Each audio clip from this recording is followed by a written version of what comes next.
পিকে tutorial হবে আরেক নতুন ভিডিওয়ে আমার সকল প্রিয় দর্শক এবং ভিউয়ার্স বন্ধুদের স্বাগত জানাই। প্রিয় দর্শক এবং ভিউয়ার্স বন্ধুদের বলে রাখি, তোমরা আমার আজকের এই ভিডিওর সম্পূর্ণ অংশ অর্থাৎ শুরু থেকে শেষ পর্যন্ত দেখবে এবং ভিডিওটি তোমাদের কেমন লাগলো তা কমেন্টের মাধ্যমে জানাবে।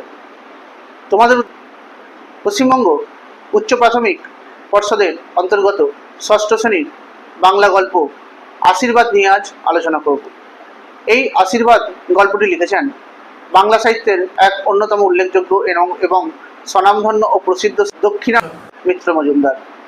এই দক্ষিণারঞ্জন মিত্র মজুমদার সম্পর্কে প্রথমে বলা যায়, তিনি 1877 খ্রিস্টাব্দে বাংলাদেশের ঢাকা জেলার উলাইল গ্রামে জন্মগ্রহণ করেছিলেন।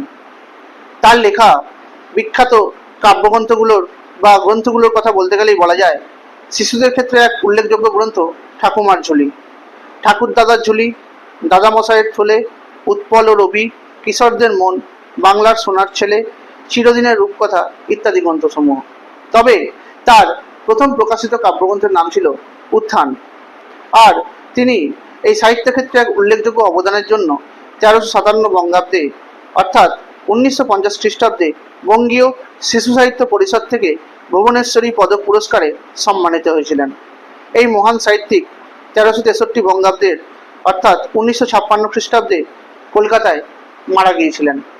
এই আশীর্বাদ গল্পটির মাধ্যমে লেখক বলতে চেয়েছেন যে এই বন্যার সময় যে চারিদিকের পরিবেশ বা চারিদিকে জল থই থই হয়ে পড়ে এবং প্রকৃতিতে যে সমস্ত জীবকুল তথা পতঙ্গ তথা প্রাণীরা যে বিপদের সম্মুখীন হয়, সেই বিষয় তিনি এই গল্পে তুলে ধরেছেন। আর এই বিপদের কথার মাধ্যমে তিনি পিঁপড়েদের কাহিনী তুলে ধরেছেন। অর্থাৎ এই সময় সবথেকে সমস্যায় যারা পড়ে তারা হলো যে সমস্ত পতঙ্গরা মাটির তলায় বসবাস করে, যার মধ্যে অন্যতম হলো পিঁপড়ে। আর তিনি এখানে এই পিঁপড়ের মাধ্যমে তার এই গল্পটিকে বা কাহিনীটিকে তুলে ধরেছেন পাঠকদের সামনে। জলে যখন সারা দেশ ভরে গিয়েছে, তখন একটি পিঁপড়ে তার প্রাণ বাঁচানোর জন্য ঘাসের পাতাকে আঁকড়ে ধরে ভেসে গিয়েছিল। আর সেই অবস্থায় ভাসতে ভাসতে সেই পিঁপড়ে জানিয়েছিল রৌদ্র এবং ডাঙা তার পছন্দের, তার কাছে বর্ষা ভারী অপছন্দ। তবে সে ধন্যবাদ দিয়েছিল পাতাকে, আর ঘাস পাতাটি তখন জানিয়েছিল মাটি জল রোদ প্রত্যেকেরই এই পৃথিবীতে নিজস্ব গুরুত্ব এবং নিজের বৈশিষ্ট্য আছে। তার কথাকে সমর্থন করেছিল বৃষ্টিও। সেও পিঁপড়েকে সাহস জুগিয়ে বলেছিল যে সে খুব শীঘ্রই এই শরৎ এসে পড়বে, অর্থাৎ বর্ষা কেটে গিয়ে শরৎ চলে আসবে। আর বলতে বলতেই মেঘ কেটে আকাশের বুকে রোদ হেসে উঠেছিল এবং তা যেন শরতের আশীর্বাদ নিয়ে পৃথিবীতে এসেছিল। অর্থাৎ এই গল্পটির মাধ্যমে কাহিনীর শুরুতে লেখক পাঠকদের সামনে যে বর্ষার ছবি তুলে ধরেছেন সেটাই এখান থেকে বোঝা যায়। এরপরে তিনি সেটাকে বর্ণনা করেছেন চারিদিকে জল থই থই অবস্থা, অর্থাৎ চারিদিক জলে পরিপূর্ণ, জল টইটুম্বুর হয়ে যাওয়ার অবস্থা। আর সেই অবস্থায় একটি পিঁপড়ে ভেসে চলেছে।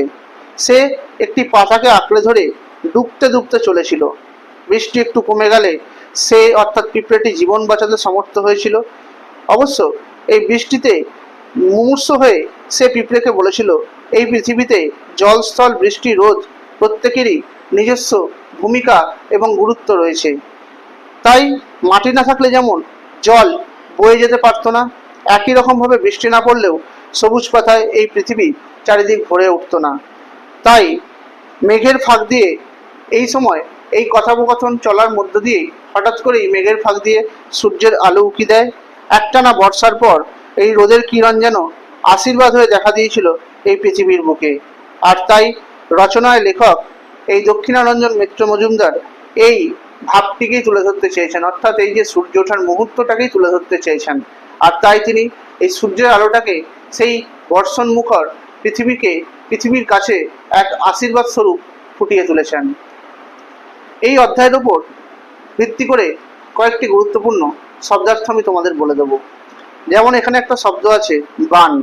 বান মানে হচ্ছে বন্যা, আশীর্বাদ মানে বর, এলিয়ে মানে নেতিয়ে যাওয়া, অসীম মানে সীমা নেই যার অর্থাৎ অফুরন্ত, আধ গলায় মানে গলা অর্ধেক জলপূর্ণ অবস্থায়। আর জিমনাস্টিক বলতে বোঝায় শরীরচর্চার এক ধরনের পদ্ধতি বা কসরত। তোমরা আমার ভিডিওটি লাইক করে দেবে, আমার ভিডিওয়ে কমেন্ট করে দেবে, আর ভিডিওটি শেয়ার করে দেবে। তোমরা আমার চ্যানেল নতুন দেখে থাকলে চ্যানেলটি সাবস্ক্রাইব করে দেবে, আর পাশে থাকা বেল আইকনটি প্রেস করে দেবে, যাতে তোমরা আমার ভিডিওর নোটিফিকেশানগুলো পেতে পারো। তোমরা আমার ফেসবুক পেজে ফলো করে দেবে, আর ইনস্টাগ্রামে ফলো করে দেবে। ধন্যবাদ।